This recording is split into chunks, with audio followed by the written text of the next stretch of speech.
پیارے اور محترم اسلامی بھائیوں، پروگرام کے آخری نشست شروع ہو چکی ہے، بیان کا سلسلہ ہے۔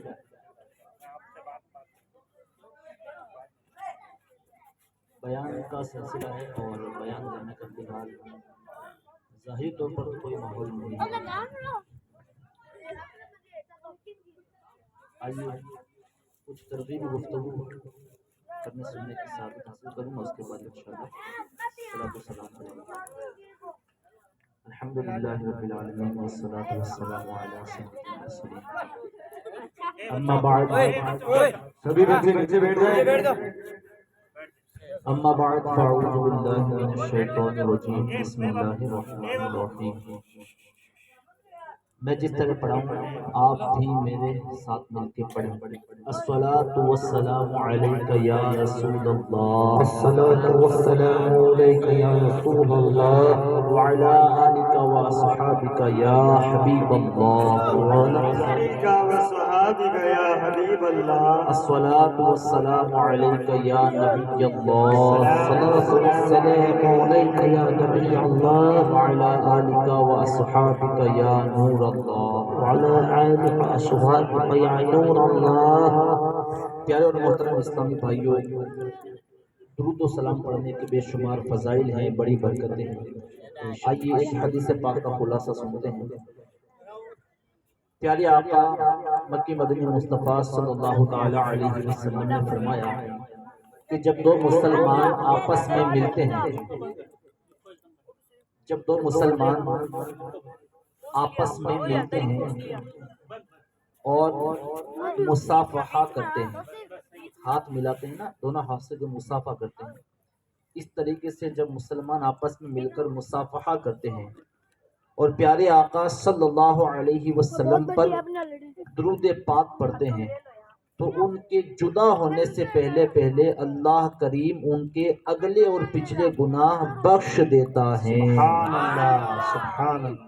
صلو علی الحبیب صلی اللہ تعالی علی محمد صلی اللہ علیہ وسلم۔ پیارے و محترم اسلامی بھائیوں، ہمیں بھی چاہیے کہ جب بھی مسلمانوں سے ملاقات ہو تو سلام کر کے مصافحہ کریں اور پیارے آقا صلی اللہ علیہ وسلم پر درود پاک پڑھنے کا معمول بنائیں گے تو اس حکم حدیث پر عمل کرتے ہوئے اگر یہ کام کریں گے تو انشاءاللہ ہمارے اگلے پچھلے گناہ بخش دیے جائیں گے۔ سبحان اللہ، سبحان اللہ۔ ہمیں چاہیے کہ ہم پیارے آقا صلی اللہ علیہ وسلم کے فرامین پر اور آپ صلی اللہ علیہ وسلم کی سنتوں پر عمل کرنے کی کوشش کریں۔ اگر ہم اپنی زندگی کو پیارے آقا صلی اللہ علیہ وسلم کے طریقے پر، سنتوں پر، فرامین کے مطابق گزاریں گے تو انشاءاللہ الکریم ہمیں دنیا میں بھی اس کی برکتیں ملے گی اور آخرت میں بھی اس کی برکتیں نصیب ہوگی، کیونکہ جن بزرگان دین کے عرس کے مواقع پر ہم نے یہ محفل سجائی ہے، اگر ہم واقعی ان بزرگ کا جائزہ لیں، ان کی سیرت پاک کو پڑھیں یا سنیں تو ہمیں اس بات کا پتہ چلے گا کہ جتنے بھی اسلاف ہیں، بزرگان دین ہیں، اللہ والے ہیں، انہوں نے اپنی زندگی کو اللہ و رسول کے حکم کے مطابق گزارا ہے۔ انہوں نے پیارے آقا صلی اللہ علیہ وسلم کے فرمان کے مطابق آپ صلی اللہ علیہ وسلم کی سنت پر عمل کرتے ہوئے زندگی کو گزارا، تو اللہ پاک نے ان کے عمل کو قبول فرمایا اور ان سے راضی ہوا اور ان کے سروں پر ولایت کے تاج سجا دیے۔ یعنی انہوں نے اپنی زندگی کو اس انداز پر گزارا، اس حال میں گزارا تو اللہ پاک کی رضا ان کو حاصل ہوئی، پیارے آقا صلی اللہ علیہ وسلم کا خوشنودی انہیں ملی، تو اللہ تبارک و تعالیٰ نے ان پر ایسا کرم کیا، ایسا انعام سے نوازا کہ ان کے سروں پر ولایت کے تاج سجا دیے، اور ان کی محبت اللہ پاک نے ہمارے دلوں میں ڈال دی۔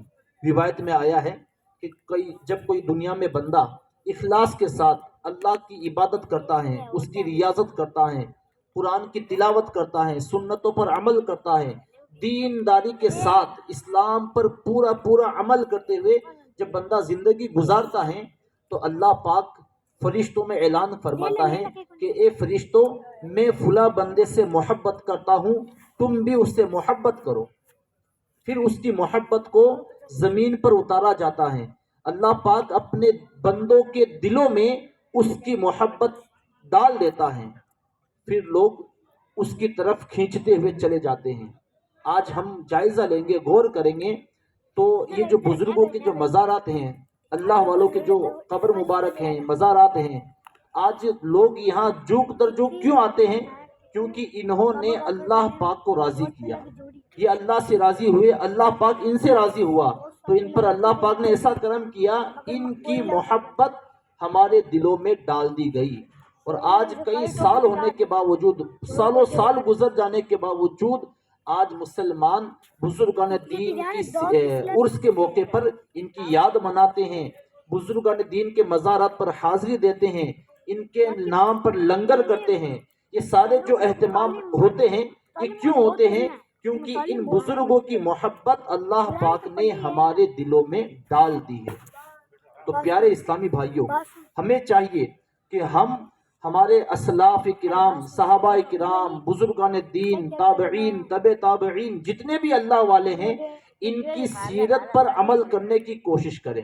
اگر ہم ان کے نقش قدم پر چلیں گے، ان کی سیرت پر عمل کریں گے، ان کی باتوں کو بھی مانیں گے، تو انشاءاللہ ہمیں بھی ایسی برکتیں ملے گی، اللہ پاک کی رضا حاصل ہوگی، پیارے آقا صلی اللہ علیہ وسلم کا قرب نصیب ہوگا، خوشنودی ملے گی، اور انشاءاللہ اللہ پاک نے چاہا تو ہمیں دنیا و آخرت میں اس کی بے شمار بھلائیاں اور برکتیں نصیب ہوگی۔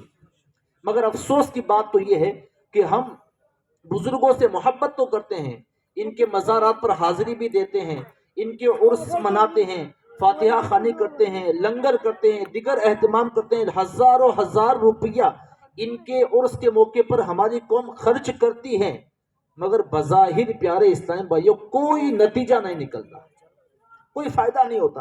حقیقت میں تو بے شمار فائدے ہیں، برکتیں ہیں، مگر ظاہری طور پر کوئی نتیجہ نہیں نکلتا۔ ہم 1 2 4 5 7 10 گھنٹوں کے لیے، ایک دن کے لیے عرس کے موقع پر ہزاروں کا لنگر کر دیا، جناب یہ کر دیا، وہ کر دیا، بہت سارا خرچہ کر دیا، مگر حال ہمارے سامنے ہے۔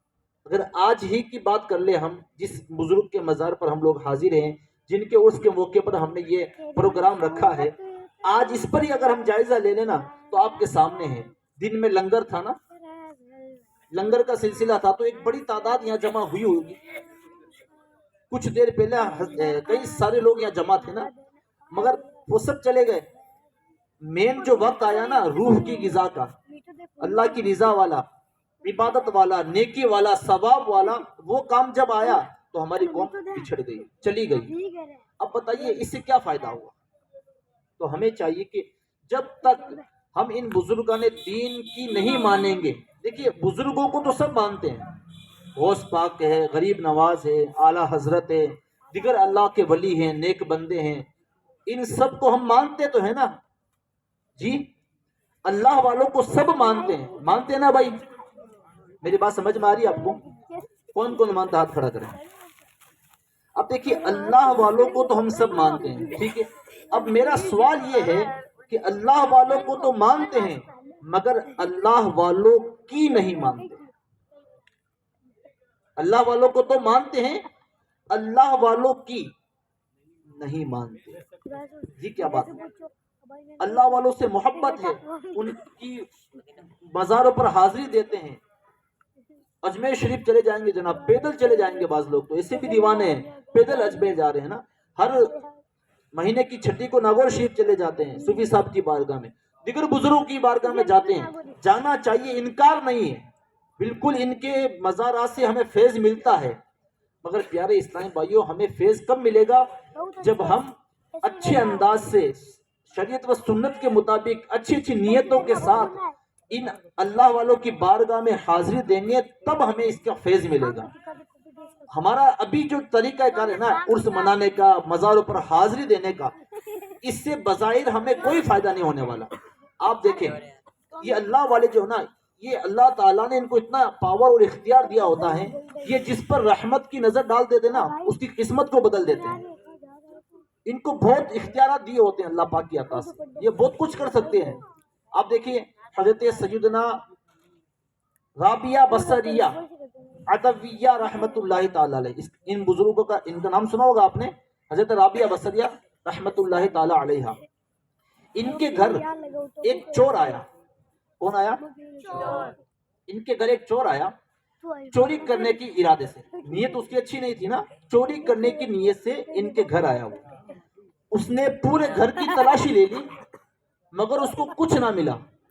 پھر وہ خالی ہاتھ وہاں سے جانے لگا۔ کیا ہاتھ؟ آیا تھا کچھ لینے کے لیے مگر خالی ہاتھ جانے لگا، تو حضرت رابعہ بصریہ عدویہ رحمت اللہ تعالی علیہ نے اس چور کو پکار کر کہا کہ چور تو جا رہا ہے، خالی ہاتھ جا رہا ہے، ایسا نہیں ہو سکتا، ایسا نہیں ہو سکتا، تو یہاں کچھ لینے آیا نا تو کچھ لے کے ہی جائے گا، خالی نہیں جائے گا۔ یہ اللہ والوں کی شان کے خلاف ہے نا، بندہ اللہ والوں کی بارگاہ میں حاضر ہو اور وہ خالی ہاتھ لوٹا دیا جائے، یہ ان کی شان کے خلاف ہے، ایسا نہیں ہوتا۔ اب حضرت رابعہ بصریہ رحمت اللہ تعالی علیہ نے اس سے فرمایا کہ تو کچھ لے کے جائے گا، خالی نہیں جائے گا۔ تو اس چور نے کہا کہ میں نے پورے گھر کی تلاشی لے لی، مجھے کچھ نظر ہی نہیں آیا، مجھے کچھ ملا ہی نہیں، کیا لے کے جاؤں گا میں؟ ٹھیک ہے، تو اب حضرت رابعہ بصریہ رحمت اللہ تعالی علیہ نے اس سے فرمایا، پاس میں ایک لوٹا رکھا ہوا تھا، فرمایا یہ لوٹا اٹھا، وضو کر کے ایک کمرے میں داخل کر دیا، اس کو کہا اس کمرے میں داخل ہو کے 2 رکعت نماز پڑھ کے پھر چلے جانا، 2 رکعت نماز پڑھ۔ اس کو مصلی پر کھڑا کر دیا۔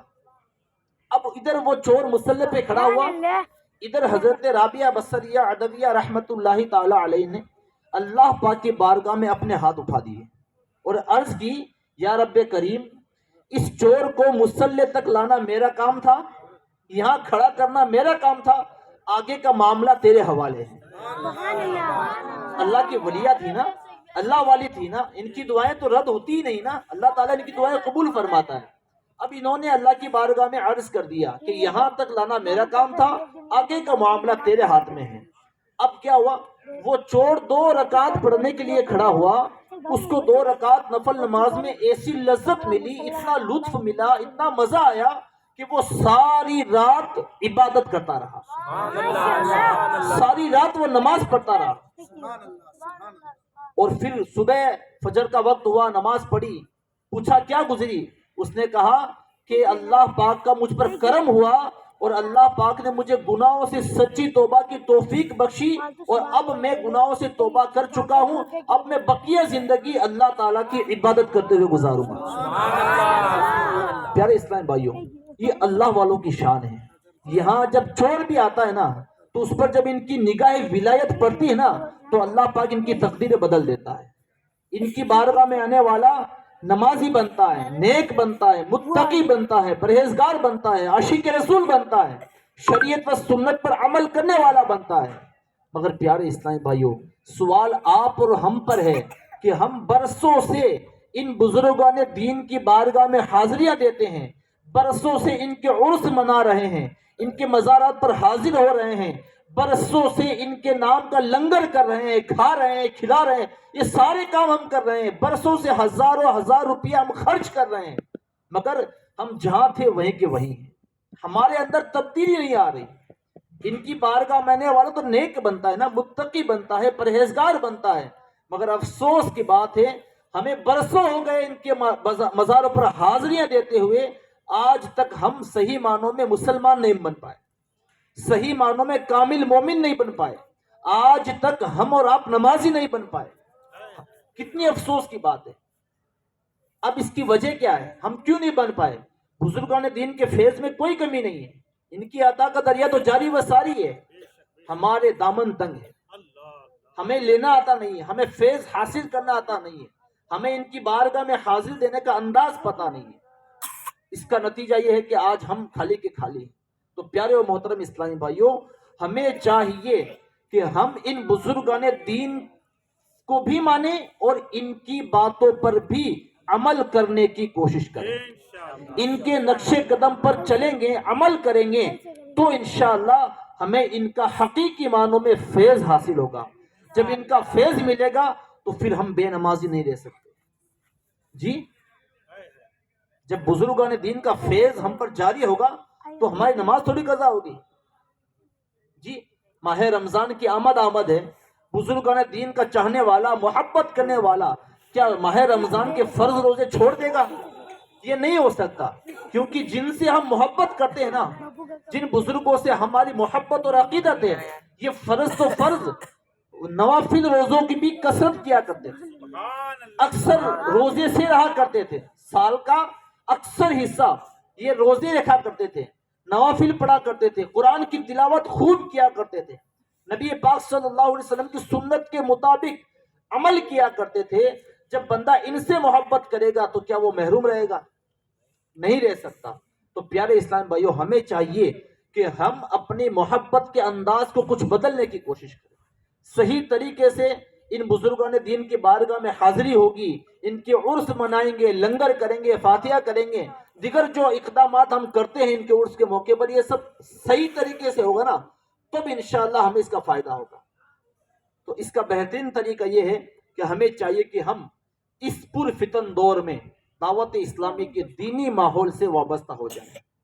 دیکھیے، اگر ہمیں بزرگان دین کا فیضان حاصل کرنا ہے حقیقی معنوں میں، تب تو ہمیں دیکھیے اچھی صحبت اختیار کرنی پڑے گی، اچھا ماحول اختیار کرنا پڑے گا.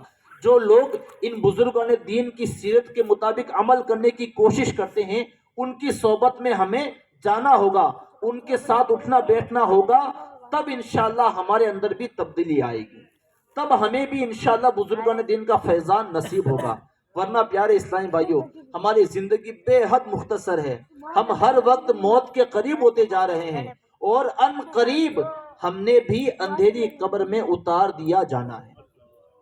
اگر اسی طرح ہم غفلت میں، سستی میں، کوتاہی میں، لاپرواہی میں، نفس و شیطان کے چکر میں آ کر اگر ہم اپنی زندگی گزارتے رہے تو کوئی ہاتھ نہیں آئے گا، کچھ بھی نہیں ہوگا. قبر میں داخل ہونے کے بعد ہم پچھتائیں گے، اور پھر یہ نیت کریں گے کہ یا اللہ پاک ایک موقع دے دے، ایک بار دنیا میں بھیج دے، میں نمازیں پڑھوں گا، قرآن کی تلاوت کروں گا، نیکیاں کروں گا، خوب سنتوں پر عمل کروں گا. اچھی اچھی نیتیں بندہ جب قبر میں کرے گا نا، اس وقت پیارے اور محترم اسلامی بھائیوں، کسی بھی جان کو ایک بار بھی سبحان اللہ کہنے کا موقع نہیں ملے گا. ہمیں جو کچھ بھی کرنا ہے ابھی اسی دنیا میں، اسی زندگی میں رہ کر کرنا ہے. اس لیے اپنے دل سے مال و دنیا کی محبت کو دور کریں. مال کی محبت، دنیا کی محبت، عزت و شہرت کی خواہش کو ختم کریں، اور اپنے رب کریم اور پیارے آقا صلی اللہ علیہ وسلم کے فرامین کے مطابق، ارشادات کے مطابق اپنی زندگی کو گزارنے کی نیت فرمائیں.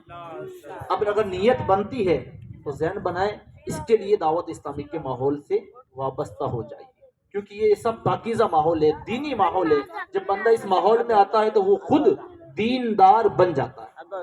جب اس ماحول میں آتا ہے وہ نیک بنتا ہے، متقی بنتا ہے، پرہیزگار بنتا ہے، علم دین حاصل ہوتا ہے، عشق رسول کی خیرات ملتی ہیں، اللہ پاک کا خوف نصیب ہوتا ہے، نیک عمل کرنے کا جذبہ ملتا ہے، نیکیوں پر استقامت ملتی ہے، گناہوں سے توبہ کرنے کی توفیق ملتی ہے، پھر توبہ پر استقامت ملتی ہے. یہ ساری برکتیں، یہ سارے فوائد اس دینی ماحول میں ہمیں مل جاتے ہیں.